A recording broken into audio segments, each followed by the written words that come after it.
Welcome to Q News. Karimnagar CP Abhishek మహంతిపై Manakondur MLA Kavvampalli Satyanarayana మొన్న media సమావేశంలో చేసిన ఆరోపణలను ఖండిస్తున్నామంటూ పలువురు స్థానిక అడ్వకేట్లు వారి వాయిస్ వినిపించడానికి రావడం జరిగింది. ప్రస్తుతం మనతో కరీంనగర్ జిల్లా బార్ కౌన్సిల్ జనరల్ సెక్రటరీ బేత్ మహేందర్ మనతో ఉన్నారు. అన్న, చెప్పండి, ఇప్పుడు మా ఎమ్మెల్యే కవంపల్లి ప్రెస్ మీట్ పై మీరు ఏ విధంగా స్పందిస్తారు? మీ అభిప్రాయం? గత 3-4 రోజుల నుంచి కూడా మీడియాలో చూస్తున్నాం. ఇది రసమయ్య గారు ఏదో కవంపల్లి గారి మీద ఆరోపణలు చేసినట్టు, కవంపల్లి గారు రసమయ్య ఆరోపణ చేసినట్టు, అదే విధంగా ఇద్దరు కలిసి మళ్ళీ సిపి గారి మీద ఆరోపణలు చేయడము. ఇవాళ కరీంనగర్ సిపి ఏదైతే అభిషేక్ మహంతి గారు ఎప్పుడైతే కన్మల పోస్టింగ్ తీసుకున్న కాంచాలి కూడా ఇప్పటి వరకు కూడా నేర రహిత సమాజంగా కన్మలు ఇవాళ నడుస్తూ ఉన్నది. ఎందుకంటే ఇవాళ క్రైమ్ రేటు బాగా తగ్గింది కన్మల ఇవాళ. ఎందుకంటే ఇవాళ గతంలో 10 సంవత్సరాలు ఏదైతే టీఆర్ఎస్ పార్టీ ప్రభుత్వంలో ఏ విధంగా అయితే పోస్టింగ్లు తీసుకొచ్చి ఎస్ఐ పోస్టింగ్ కానీ, సిఏ పోస్టింగ్ కానీ, ఇంకా ఇతర ఏదైతే పోస్ట్ కొంతమంది అండదండలతో పోస్టింగ్ చేసిన ఎవరైతే ఉన్నారో వాళ్ళ దానికి పూర్తి భిన్నంగా ఇవాళ కన్మల్ సిపి గారు ఇవాళ ఇక్కడ పరిపాలన సాగిస్తూ ఉన్నారు. ఎందుకంటే వాళ్ళ సిపి గారు ఆ విధంగా చేయడం వల్లనే ఇవాళ ఇక్కడ సామాన్యుడికి న్యాయం జరుగుతూ ఉన్నది. ఇవాళ సామాన్యుడికి న్యాయం జరగాలంటే ఇవాళ కన్మల్ సిపి గారికి తీసుకునే చర్యలు చాలా అవసరం. ఇవాళ కన్మల్ సిపి గారిని తప్పు పడుతూ ఇవాళ కవంపల్లి మానుకుంటే ఎమ్మెల్యే కవంపల్లి గారి ఈ విధంగా మాట్లాడడం చాలా బాధాకరం. ఇప్పుడు కూడా మానుకోవాలి. ఎందుకంటే గతంలో 10 సంవత్సరాలు టీఆర్ఎస్ వాళ్ళు చేసింది అదే కథ. మళ్ళీ మీరు వచ్చాక కాంగ్రెస్ ప్రభుత్వం వచ్చాక కూడా ఈ విధంగా చేస్తా అంటే కూడా ఒక అడ్వకేట్గా నేను దీన్ని వ్యతిరేకిస్తున్నాను. ఎందుకంటే ఇవాళ అక్కడ ఉన్న ఎస్ఐగా ఎవరైతే ఉన్న మానుకుంటూ సిఏ గారు సదన్ కుమార్ సార్ ఉన్నారు. సదన్ కుమార్ సార్ చాలా నిజాయితీ గల ఆఫీసర్ ఆయన. ఇవాళ ఈ కవంపల్లి గారు చేసే చార్చలతో ఆయన చేసే రాజకీయ విమర్శలతో ఆయన భయానికి ఇవాళ లీవ్ పెట్టుకోవాల్సిన పరిస్థితి ఏర్పడేది. ఇవాళ సదన్ కుమార్ సార్ ఇవాళ అంటే మంచి ఆఫీసర్. ఇవాళ అంటే ఇవాళ మంచి ఆఫీసర్లు కూడా డ్యూటీ చేస్తున్న పరిస్థితుల్లో లేరు ఇవాళ. ఎందుకంటే ఈ రాజకీయ నాయకుల యొక్క ఈ కుతంత్రాలు, కుళ్ళులు ఇవన్నీ ఇవ్వటి. ఎందుకంటే వీళ్ళు ఒక రాజకీయ ఆర్థిక లబ్ధి కోసానికి మాత్రమే ఇవాళ ఈ అసెంబ్లీ పరిధిలో నాకు సంబంధించిన ఎస్ఏ ఉండాలి, నాకు సంబంధించిన సీఏ ఉండాలని చెప్పేసి వాళ్ళకి ఏవైతే ఇల్లీగల్ పనులు ఏవైతే ఉంటే వాళ్ళకి సహకరించాలని చెప్పేసి వీళ్ళు ఈ విధంగా గతం నుంచి చేస్తా ఉన్నారు. తెలంగాణ రాష్ట్రం ఏర్పడడానికి ఇది ఎక్కువైపోయింది. గతంలో ఈ వ్యవస్థ లేకుండే, అందరికీ ఇంత వేరే ఉంటుండే. కానీ తెలంగాణ రాష్ట్రం ఏర్పడడానికి అయితే టీఆర్ఎస్ ప్రభుత్వం వచ్చాక మాత్రం ఈ వ్యవస్థ బాగా అయిపోయింది. ఇప్పుడు కాంగ్రెస్ ప్రభుత్వం కూడా వాళ్ళు ఏదైతే చేసారో వీళ్ళు కూడా కంటిన్యూ చేస్తా అంటే మాత్రం సామాన్య ప్రజలుగా ఒక న్యాయం కూడా మేము తీవ్రంగా వ్యతిరేకిస్తున్నాం. ఇంకోటి కవంపల్లి గారు తీసుకోవాల్సిన విషయం ఏంటంటే ఇవాళ 5 దళిత సామాజిక వర్గ ఎస్ఐలను, సిఏలను సిపి గారు పట్టించుకోవాలని చెప్పేసి అసలు నీకే సంబంధం? అసలు సిపి గారు పోలీసు వ్యవస్థ సపరేట్ వ్యవస్థ. అది ఆ సపరేట్ వ్యవస్థలో నువ్వెందుకు ఇన్వాల్వ్మెంట్ అవుతావు? రాజకీయ వ్యవస్థ నీకు అంతగానో సిపి గారి మీద అభియోగాలు ఉంటే నువ్వు డీజీపీతో మాట్లాడుకో. ఎవరిదంటే నువ్వు డీజీపీతో మాట్లాడుకోవాలి. తప్పులు చేస్తే ఎక్కడ ఎస్ఐలు కానీ, సిఐలు కానీ అవినీతికి అక్రమాలకు పాల్పడితే ఎమ్మెల్యే స్పందించాలి. కానీ ఇక్కడ అవినీతి అక్రమాలకు పాల్పడిన ఏవైతే పాల్పడకుండా ఉన్న సిఏ ఎస్ఐలు డ్యూటీ చేస్తా అంటే వాళ్ళకి వ్యతిరేకంగా నాకు సంబంధించిన ఎస్ఐ కావాలి, నాకు సంబంధించిన సిఏ కావాలని చెప్పేసి అని కోరుకోవడం ఏదైతుందో చాలా బాధకరం. అట్లాంటి ఎమ్మెల్యే మరి ప్రజలు మానకుంటూ కాన్షియస్ కూడా చిదరించుకుంటున్నారు ఇవాళ. ఎందుకంటే అక్కడ ఉన్న స్థానికులతో చాలా మంది మాట్లాడడం జరిగింది. అందరూ కూడా ఎమ్మెల్యే గారి విషయంలో తప్పు చేస్తున్నారు అని చెప్పేసి చాలా మంది మాట్లాడడం జరుగుతున్నారు. మీడియా కూడా మాట్లాడడం జరుగుతుంది. ఎమ్మెల్యే గారు ఇలా ఎందుకు సిపి గారు ఇవాళ సిపి గారు రావడంతో ఇవాళ భూ కబ్జాలు ఏవైతే ఉన్నాయో అన్ని కూడా ఇవాళ ఎవరు కూడా భూ కబ్జాలు చేయకుండా అయిపోయింది. ఇవాళ భూ కబ్జాలు అనేది భూ కబ్జా అనేది లేకుండా పోయింది. ఇవాళ కనీసం నేరం కూడా చాలా తగ్గింది.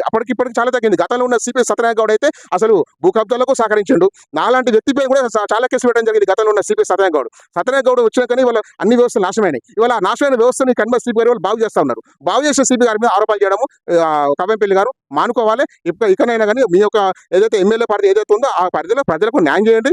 అదేవిధంగా అన్యాయంగా ఎవరైతే అవినీతి అక్రమాలు పాల్పడుతుందో అధికారులు మీరు అక్కడి నిర్దేశంగా వెళ్ళగొట్టేటట్టు ఆ విధంగా చర్యలు తీసుకోవాలని చెప్పేసి నేను ఒక అడ్వకేట్ గా వాళ్ళని కోరుతా ఉన్నాను. ఓకేనా, ప్రత్యేకంగా ఒక 4 సీఏల పేర్లు చెప్పి మా దళిత సీఏలకు అన్యాయం జరుగుతుందని చెప్పేసి మాట్లాడడం జరిగింది. ఒక ప్రజాప్రతినిధిగా ఇది ఎంతవరకు?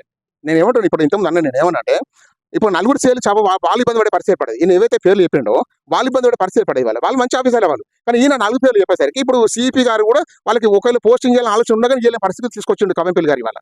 అట్లాంటి అంటే వాస్తవంగా ఆ అధికారులు ఎవరైతే తప్పు చేయలేదు. ఇంతకు తప్పు చేసిన గతంలో ఒక 1 సీగా పనిచేసిన నటేష్ గారు చాలా తప్పులు చేయడం జరిగింది. ఆయనకు పాత సిపి గారు ఎవరైతే ఉన్నారో సత్యం గారు ఫుల్ సపోర్ట్ చేయడం జరిగింది. ఇవాళ అవినీతి అక్రమాలు కోట్ల రూపాయలు సంపాదించని చెప్పేసి జైతాల పోస్టింగ్ సస్పెండ్ చేయడం జరిగింది. అట్లాంటి పోలీస్ అధికారులను మేము వ్యతిరేకిస్తాం. కానీ ఎమ్మెల్యే కూడా వ్యతిరేకించాలి. కానీ ఎమ్మెల్యేలు నా పరిధిలో నాకు సంబంధించిన ఎస్ఐ రావాలి, సిఐ రావాలని కోరుకోవడం చాలా బాధాకరం. ఇంకా ఇవాళ 4 పేర్లు చెప్పి ఇవాళ 4 కూడా పోస్టులు కాకుండా చేస్తున్నాడు ఇవాళ ఈ ఎమ్మెల్యే గారు. నేను ఏమంటున్నా అంటే మీరు మీ అసెంబ్లీకి మానుకుంటే అసెంబ్లీ పరిధి కానీ లేకపోతే రాష్ట్రంలో ఇతర ఎమ్మెల్యేలు కానీ ఎంపీలు కానీ ఎవరైనా సరే మీరు పోలీసు వ్యవస్థలో జోక్యం చేసుకోకండి. పోలీసు వ్యవస్థలో అన్యం కాకుండా. ఎందుకంటే పోలీసు వ్యవస్థలో జోక్యం చేసుకుంటే ఇవాళ కాంగ్రెస్ పార్టీకి అండ వేసుకున్న సామాన్య కార్యకర్త కూడా వాడివే కూర్చుంటే వానికి ఛాయ్ తెప్పియాలి. వాడివే కూర్చుంటే కూడా ఇవాళ స్టేషన్లో ఛాయ్ తెప్పియాలి. ఎందుకంటే అప్పుడు కాంగ్రెస్ పార్టీ కార్యకర్త వచ్చిండు అంటే కాంగ్రెస్ పార్టీ దగ్గరకు పోతే పనులు అవుతుందని చెప్పేసి ప్రజలకు ఫీలింగ్ వస్తుంది. ఆ ఫీలింగ్ రాకుండా వేయాల్సిన బాధ్యత ఎమ్మెల్యే మీద ఉండాలి. గతంలో టీఆర్ఎస్ పార్టీ ఒక చిన్న సామాన్య కార్యకర్త టీఆర్ఎస్ పార్టీ కార్యకర్త పోలీసులో కూర్చుంటే వానికి రాచమర్యాద చేసిన రోజులు చూసినాం గత 10 ఏళ్లలో పోలీసు వ్యవస్థలో. ఇప్పుడు అబద్ధాన్ని ఇవాళ రూపమాపాలని చెప్పేసి సిపి గారు ఇవాళ ప్రయత్నించేదాన్ని ఈ కవంపల్లి గారు అడ్డుకుంటూ ఉన్నారు. ఆ సిస్టమ్ను మానుకోవాలని చెప్పేసి నేను ఒక అడ్వకేట్గా వాళ్ళు కోరుతా ఉన్నాను. వాస్తవంగా దళిత వర్గానికి మద్దతు ఇవ్వాలి, దళిత వర్గాన్ని కాపాడాలి, వాళ్ళకి న్యాయం జరగాలి చూడాలి అనుకుంటే కనుక స్థానిక ఎమ్మెల్యే ఎలాంటి చర్యలు తీసుకోవాల్సి ఉంటుంది? ఎమ్మెల్యే కవంపల్లి గారు? ఒకటండి, వాళ్ళ దళితులు ఓట్లేస్తేనే కవంపల్లి గెలవలేడ. వాళ్ళ అన్ని వర్గాల ప్రజలు ఓట్లేస్తే కవంపల్లి గారు గెలవడం జరిగింది. మరి అన్ని వర్గాల ప్రజలు ఓట్లేసి గెలిచినాక ఒక సామాజిక వర్గానికి సంబంధించిన వ్యక్తులే వచ్చి పోస్టింగ్ చేయాలని చెప్పేసి అండం ఏదైతే ఉందో, ఆయన వాస్తవంగా రాజ్యాంగంగా ప్రమాణం చేసి ఎమ్మెల్యేగా ఎమ్మెల్యేగా చేసిండో అర్థమైతలేదు. రాజ్యాంగం ప్రమాణం చేసినప్పుడు అన్ని వ్యవస్థల మీద ఆయన ఏదైతే ఉందో న్యాయంగా నేను ధర్మబద్ధంగా సాగిస్తా అని చెప్పేసి అంటాడు. మరి న్యాయంగా ధర్మబద్ధంగా పరిపాలిస్తానప్పుడు ఒక కమ్యూనిటీని మాత్రమే నువ్వు భుజాన్ని ఎత్తుకోవడం చాలా బాధాకరం. Thank you. ఇక్కడ మరికొందరు ఉన్నారు స్థానికంగా ఉండి సిపి గారు ఏదైతే ప్రజల సామాన్యుల పక్షాన నిలబడి వారికి న్యాయం చేకూరుస్తున్నారో వారి పక్షాన మాట్లాడుతున్న సిపి గారి గురించి మేము కూడా మాట్లాడతామని చెప్పేసి ఇక్కడ కొంతమంది రావడం జరిగింది. వారిని కూడా అడిగి తెలుసుకున్నాం. ఆమె పేరు? నా పేరు రేందరెడ్డి. చెప్పండి, మీరేం తెలుసుకున్నారు ఈ సిపి సార్ వచ్చినప్పుడు? ఈ సిపి సార్ వచ్చి నుండి కరీంనగర్ నగరము ఈ జిల్లా పరిధిలో చాలా ప్రశాంతంగా జరుగుతున్నది.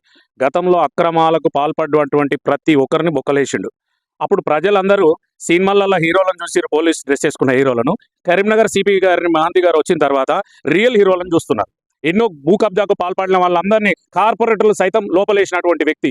అలాంటి వ్యక్తిని వల్ల ప్రజలు సామాన్యుడు పోతే కూడా కంప్లైంట్ స్వీకరించి వారికి న్యాయం చేస్తున్నాడు. అలాంటి వ్యక్తి మీద ఇప్పుడున్నటువంటి ఎమ్మెల్యేలో, గతంలో ఉన్న ఎమ్మెల్యేలో వాళ్ళ గొడవలల్లో సిపి గారు కరెక్ట్ కాదనడం అనేది బాధాకరం. అసలు పోలీస్ డిపార్ట్మెంట్లో తలదూర్చడానికి ఎమ్మెల్యేలకు ఏం అవసరం? గత ప్రభుత్వంలో ఎమ్మెల్యేకు ఒక ఎస్ఐ పోస్టింగ్ కావాలంటే 5 లక్షల నుండి 15 లక్షలు, ఒక సిఐ పోస్టింగ్ కావాలంటే 10 నుండి 25 లక్షలు ఇచ్చి వచ్చిండ్రు. అప్పటి సంస్కృతి టీఆర్ఎస్ ప్రభుత్వం సర్వనాశనం చేసింది. అంటే దీన్ని కాంగ్రెస్ ప్రభుత్వం దాన్ని కొనసాగిస్తున్నది. ఇప్పటికైనా దీన్ని రూపుమాపాలి. అసలు కవంపల్లి గారు అయితేనేమి, ఇంతకుముందు ఉన్న రసమై బాలకృష్ణ అయితే, అసలు మీకు ఎమ్మెల్యేలో మీరు పోస్టింగ్ చేయడం ఏంటి? దీనికి ఒక ప్రొసీజర్ ఉంది. ఎస్పీ గారు, సిపి గారా, డీసీ గారా, డిఐజీ గారా, వాళ్ళ పోస్టింగ్లు వాళ్ళ ద్వారా ఆ ర్యాంకును బట్టి, వాళ్ళ పద్ధతిని బట్టి, ఎక్కడన్నా క్రైమ్ రేట్ ఎక్కువ ఉంటే ఒక మంచి ఆఫీసర్ని వేయాలి, క్రైమ్ రేట్ తక్కువ ఉన్న కాడ కొంచెం అమాయకుని అయినా వేసినా నడుస్తుంది. అది వాళ్ళు చూస్తారు. మీకు అనుకూలంగా మీరు కదా ఏది వెనకటే కదా పొలాలలో పనిచేయడానికి పాలేరులను పెట్టుకున్నట్టు మీకు ఇష్టమైన వ్యక్తిని తీసుకొచ్చుకొని పెట్టుకుంటే మీ ఇష్టారాజ్యంగా డబ్బులు సంపాదించుకోవడానికి, మీ అక్రమాలను నిజం చేసుకోవడానికి, మీరు దోచుకొని తినడానికి వీళ్ళని తెచ్చుకుంటున్నారు. దాన్ని సిపి గారు అడ్డుకుంటున్నారని అది నిజమే అయితే ప్రజలందరూ సిపి గారికి మద్దతు చేస్తారు. మా మద్దతు కూడా ఈ విషయంలో సిపి గారికి 100% ఉంటుంది. ఇలాంటిది మంచి సిపి ప్రతి జిల్లాకు రావాలి. ప్రతి జిల్లాకి ఇలాంటి వ్యక్తి ఉండాలని కోరుకుంటున్నారు. అసలు నేనేమంటున్నా అంటే ఉమ్మడి కరీంనగర్ జిల్లాకు ఈ సిపి గారికి పవర్స్ ఇవ్వాలని అంటున్నాను నేను. ఎందుకంటే వారు మంచి పని చేస్తున్నారు. ఎవరు వేయినా వారికి సాయం చేస్తున్నారు. వారికి వెంటనే న్యాయం చేసి వాళ్ళు క్లియర్ చేస్తున్నారు. ఎంతటి పెద్దవాడైనా దాని వెనక క్రైమ్ వెనుకున్న వారిని వదిలిపెట్టడం లేదు. అలాంటి హీరో మనకు కావాలి. దానికి ఎమ్మెల్యేలు ఏంటి అడ్డుకోవడం నాకు అర్థం కాదు. ఇంతకుముందు ఈయనేమో అన్నాడు, మన ఎమ్మెల్యే గారు ఏదో అంటున్నాడు, అంతకుముందు ఎమ్మెల్యే రెడ్డిలను తెచ్చుకున్నాడు, నేను ఎస్సీలను. అరే మీరు ఇద్దరిది తప్పే. రెడ్డి అయితేంది, ఎవడైతేంది, మనకు రెడ్డి అనేటోడైతే నువ్వు తెచ్చుకున్నవాడు ఎమ్మెల్యే మాటనే వింటాడు కదా. అప్పుడున్న ఎమ్మెల్యే చేసింది 100% తప్పు, మీరు చేసేది కూడా 100% తప్పు. 100% ప్రజల మద్దతు సిపి గారికి ఉంది. దీన్ని కొనసాగించాల్సిందే. దీన్ని ముఖ్యమంత్రి గారు కూడా ఈ ఎమ్మెల్యేలను మందలించి ఎమ్మెల్యేల సిఫారసు మీద పోలీస్ ఆఫీసర్లు డ్యూటీ ఇవ్వడం అనేది తప్పు. దానికి ఒక జీవో జారీ చేసి ఫుల్ పవర్స్ పోలీస్కి ఇవ్వాలని నేను ఒక పౌరుడిగా కోరుకుంటున్నాను. ఈ ఆరోపణలు చేయడమే కాకుండా సిపి వ్యవహార శైలిని మేము ప్రభుత్వం దృష్టికి తీసుకుపోతామని చెప్పి కూడా చెప్పడం జరిగింది. ఇప్పుడు ప్రభుత్వం దృష్టికి తీసుకపోతే ప్రభుత్వం ఎలాంటి నిర్ణయాలు తీసుకుంటుంది? ఈ విషయాన్ని ఏ కోణంలో చూసే అవకాశం? ఒకటండి, ఇప్పుడు కవంపల్లి గారు ఇక్కడ లోకల్గా మాట్లాడుతూ ఉన్నారు.